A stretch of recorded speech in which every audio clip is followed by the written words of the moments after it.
Ok, vous avez compris que le PER c'est une arnaque, mais alors quoi faire? Déjà réfléchis pendant 2 secondes, pourquoi on t'incite à prendre un PER? D'une, les banques et les assurances vont se gaver sur tes frais. 2, l'État adore te contrôler en bloquant ton argent. Et toi tu crois naïvement que c'est pour ton bien? Stop, tu veux pas être bloqué jusqu'à tes 64 ans ou même plus, alors voilà quoi faire exactement. L'alternative numéro 1, c'est le PEA, c'est le plan qui humilie le PER, c'est un plan épargne action tout simplement. Pourquoi le PEA? Parce que tu as zéro impôt sur tes gains après 5 ans. Le PER à contrario, t'es imposé à la sortie de ton argent. L'autre point important, c'est que tu retires ton argent quand tu veux. T'es pas obligé d'attendre pendant 30 ans comme avec le PER. Et au final, tu auras de meilleures performances que le PER si tu investis dans des bonnes actions stratégiquement plutôt que d'investir aveuglément dans des fonds qui te ruinent en termes de frais. Et devine quoi? Les banques poussent plutôt le PER que le PEA. Et tu sais pourquoi? Tout simplement parce que le PEA ne leur rapporte rien. La deuxième option, ça peut être l'assurance vie parce que tu auras une flexibilité maximum. La transmission est beaucoup plus avantageuse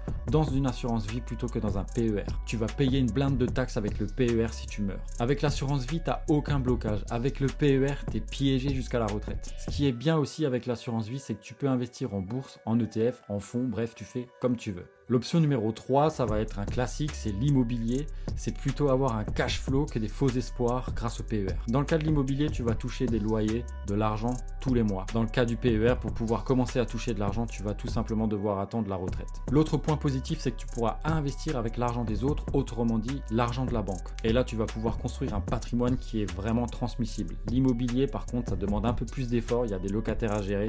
Tout le monde n'a pas envie de s'embêter avec ça. Mais tu connais l'expression, on n'a rien sans rien et rien ne t'empêche de vendre ton bien immobilier quand tu seras un peu plus fatigué et d'investir cet argent en bourse pour avoir des revenus 100% passifs plus tard. Donc maintenant, pose-toi simplement la bonne question, est-ce que tu préfères avoir le choix là maintenant tout de suite ou est-ce que tu préfères être piégé jusqu'à ta retraite, tes 64 ans ou même plus tard? Dis-moi en commentaire ce qui t'intéresse le plus, PEA, assurance vie ou immobilier, est-ce que tu as déjà commencé à y investir? Mets un like à la vidéo et n'hésite pas à t'abonner pour la suite.